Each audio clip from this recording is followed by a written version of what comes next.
Assalamualaikum warahmatullahi wabarakatuh. Hai, selamat pagi anak-anak semua. Masih semangat gak hari ini? Ya, pada hari ini Ibu akan mengajarkan kepada kalian mengenai pembelajaran Pancasila. Sebelum itu, Ibu akan menyuruh kalian untuk berdoa sebelum belajar terlebih dahulu. Bismillahirrahmanirrahim. Rabbi shrah li sadri wa yassir li amri wahlul 'uqdatam min lisani yafqahu qawli. Rabbi zidni ilma warzuqni fahma. Amin. Untuk yang selanjutnya Ibu akan memberikan tujuan pembelajaran kita akan membahas mengenai keindahan keragaman. Jadi kita akan membahas mengenai keindahan keragaman di lingkungan sekitar kita. Untuk yang pertama, jadi makna identitas keragaman itu adalah ciri-ciri atau karakteristik khusus seseorang. Mari kita perhatikan jenis-jenis identitas berikut ini. Yang pertama itu ada keragaman identitas personal.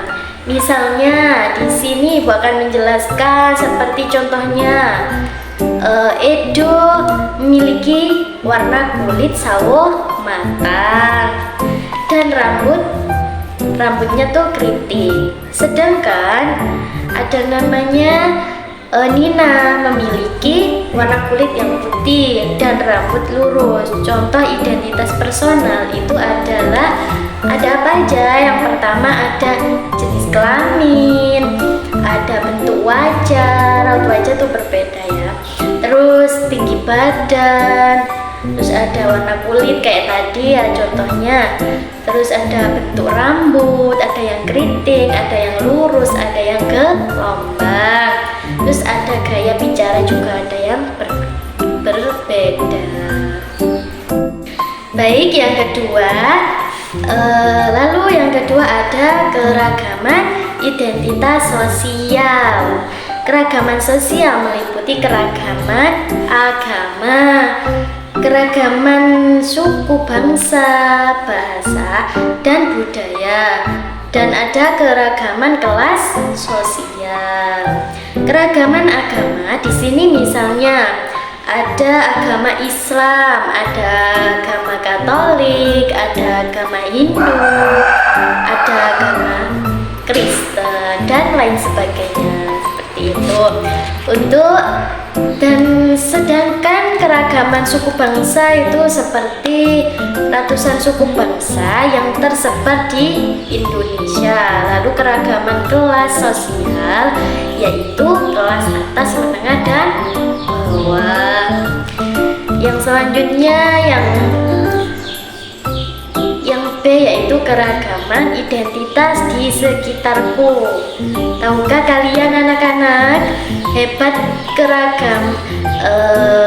keragaman identitas di sekitar itu bagaimana? Tahukah kalian anak-anak hebatku, keragaman identitas personal dan sosial dapat kita temukan baik di rumah maupun di sekolah. Contohnya seperti kayak saling menyapa, kayak misalnya halo, terus yang satunya hai, terus saling berbincang.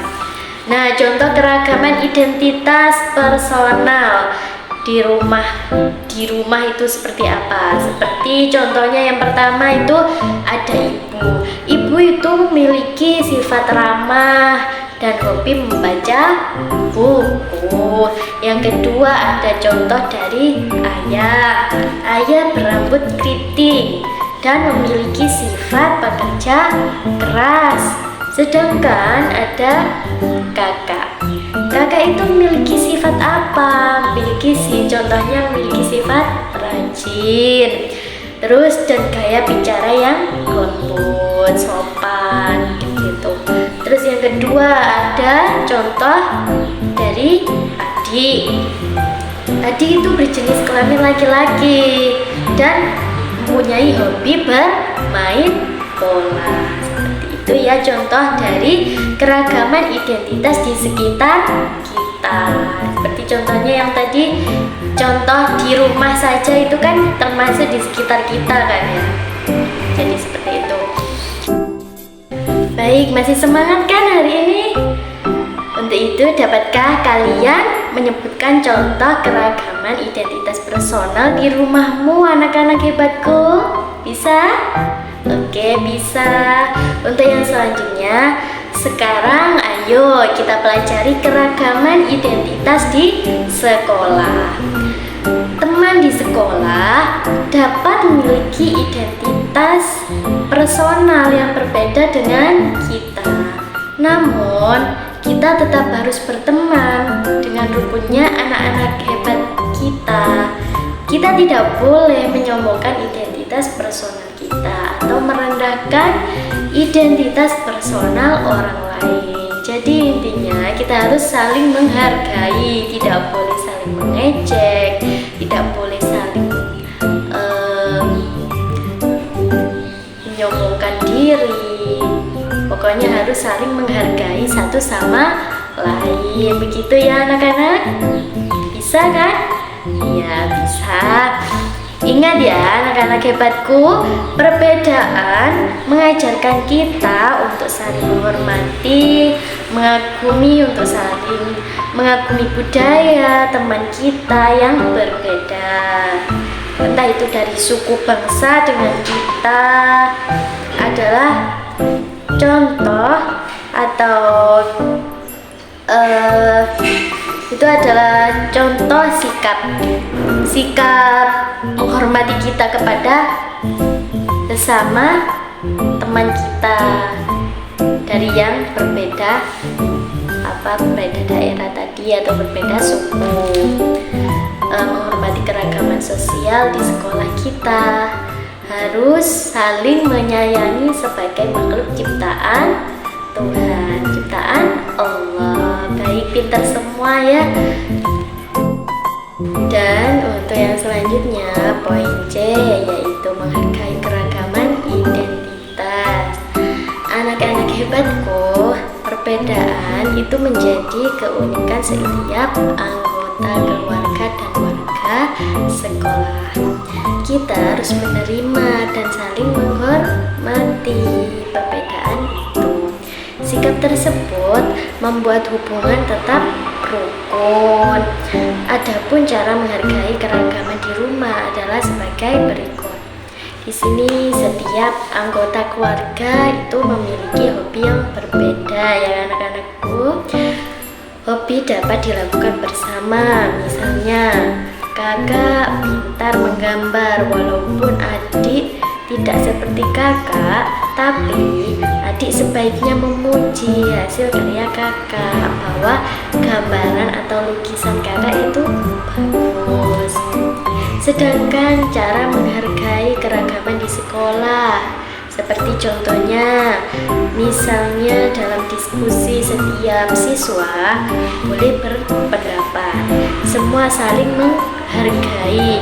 Jika ada perbedaan pendapat, teman spesial juga dapat berprestasi seperti siswa lain.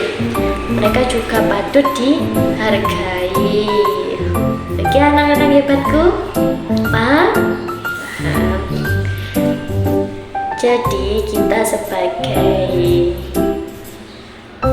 siswa, kalian sebagai siswa dan guru ini kan mendidik kalian. Jadi kalian tuh juga harus mengetahui cara menghargai orang lain, apalagi menghargai teman kalian seperti ini, apalagi di kelas ya. Kita harus saling menghargai satu sama lain, menyayangi, saling menolong, tidak boleh saling mengejek. Paham ya anak-anakku?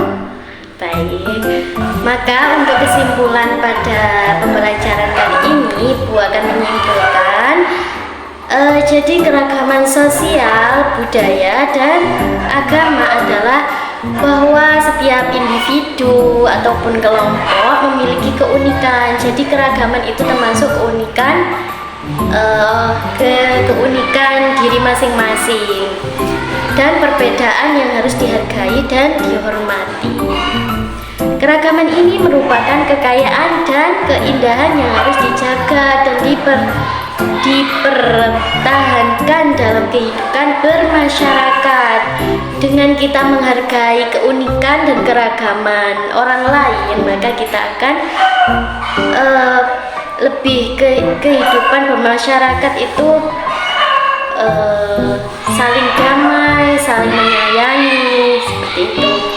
Dengan menghargai dan menghormati keragaman sosial, budaya, dan agama, diharapkan anak-anak hebatku semua ini dapat menciptakan masyarakat yang harmonis, damai, dan saling toleransi. Hal ini juga dapat memperkaya pengalaman dan pengetahuan kita tentang keragaman manusia dan memperkuat persatuan dan kesatuan bangsa. Baik, semua sudah paham kan? Oke, paham, alhamdulillah. Baik, di sini Bu Laila akan mengakhiri pembelajaran kali ini. Semoga pembelajaran kali ini bisa bermanfaat bagi kita semua. Sebelum pembelajaran kita tutup, mari kita membacakan doa kafaratul majelis.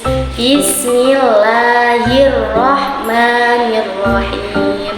Subhanakallahumma wa bihamdika asyhadu an la ilaha illa anta astaghfiruka wa atubu ilaik. Amin. Baik, terima kasih untuk anak-anak. Semoga kalian akan lebih semangat lagi belajarnya, lebih giat lagi, dan akan sukses ke depannya. Baik, untuk itu Ibu akhiri pembelajaran pada kali ini. Wassalamualaikum warahmatullahi wabarakatuh.